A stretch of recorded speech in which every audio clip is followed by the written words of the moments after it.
In every part of this country, there are people dealing with mental illness every day, every hour, some right now.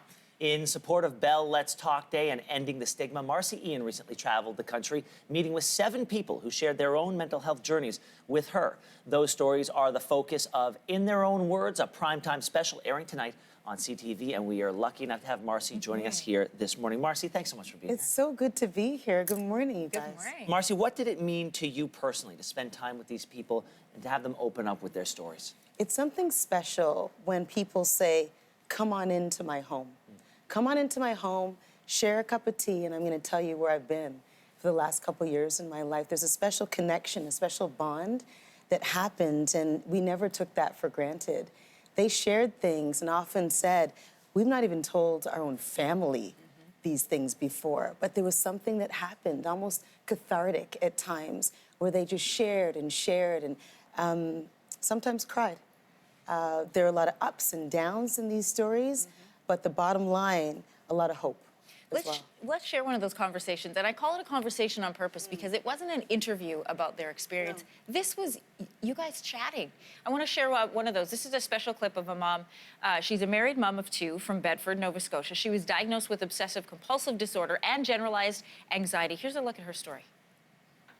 My life was never supposed to be this way. You know, I had aspirations and dreams, and friends and family loved me. Like, what's happened that I'm here?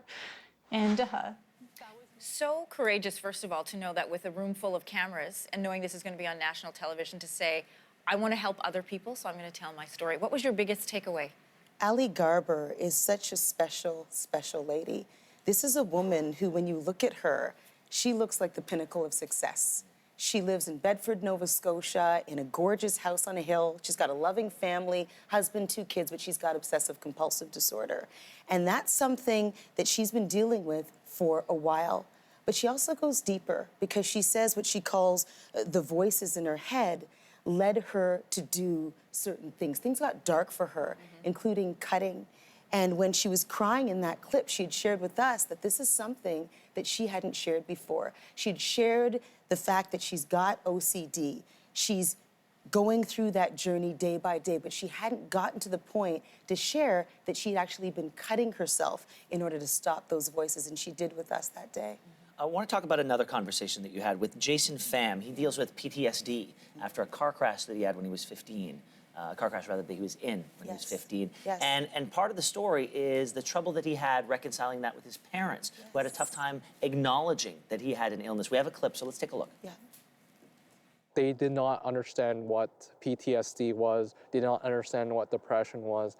They thought that I was just going through some teenage phase or just wanting some attention. You didn't feel loved. What does that mean? I mean, you're there talking to somebody who's being honest with you, and there's a family that surrounds him, and yet he's not getting the support he needs. What happens when the stigma starts at home? And Jason was a straight-A student. He was a superstar athlete, then gets hit by this car, has a traumatic brain injury, and tries to cling to those that love him most, and they don't understand. In fact, they say it's teenage angst. He's just going through something. He goes to his family doctor, and the family doctor says, oh, it's nothing. And it ends up being a school psychologist, somebody in his school that actually helps him. And what's interesting about Jason is that he's going to Carleton University in Ottawa now, and he's changed his major. He always thought he wanted to be an engineer, but because Marcia, who is the name of the woman that helped him in his school, did what his parents weren't at that time. He's changed his major, and he's doing social work now. One of the great things about this piece, Marci, is, you know, we've been saying this all along, you traveled to all parts of this country. I feel like every face and demographic is represented in this piece, including Kieran's story in Iqaluit. It is a fascinating and heartwarming story. Kieran Drakenberg is a 17-year-old force to be reckoned with. He is 17 years old, but also diagnosed with 3 mental illnesses. So he's got borderline personality disorder. That's his mother, Catherine. She's bipolar. He has depression, and he's got anxiety. But he is a leader in his school. We followed him to his school, where he is such a bright light. Wow. The other thing about Kieran is that he is transgender, and he is open about his story, as are his parents. He's got great support, but he is leading the way in so many ways, helping to change laws there with regards to transgender rights at 17 years of age. We as a team said to him after that interview, you could be leading our country one day. He's got that kind of presence, but also the presence of mind to know that if he shares his story, that others will be helped and saved as well. I have to add with that, when he told us about life growing up and coming out as transgender, he mentioned that in his culture, in the Inuk culture, he's two-spirited. And there's a point in this interview where he explains what that means. And he says, well, Marci, in our culture, it means that I have the spirit of a woman and the spirit of a man.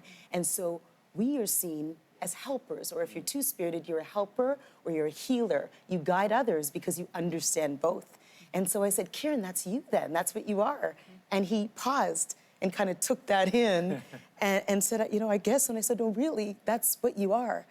Wow. But just inspirational at every level. Marci, we only have a little bit of time left, but you know, you traveled this big, beautiful, multicultural, dynamic, diverse country of ours, and found all these different stories, but is there anything that links them all together? Empathy. Empathy does. In each of these stories, somebody reached out. And it wasn't necessarily family. It could have been, in one case, it's a judge in Paulette Walker's story. In some cases, it's someone that works at a school, or you know, somebody that is a neighbor, something else, but there's empathy there. People saying, you know what, I'm gonna give you a hand up. Also, that to a person, even though these stories were hard to tell, they all said, if we can just share our story and it reaches just somebody, we're good with that. Even through the tears, even through the hardship, even having to relive these things, if one person is touched by our stories, we're fine. Well, Marci, it's a fascinating look into our country and the people in it. And we thank you for doing that hard work and for sharing their messages. We appreciate it today. It was such a team effort, but thank you so much. So good to be with you guys.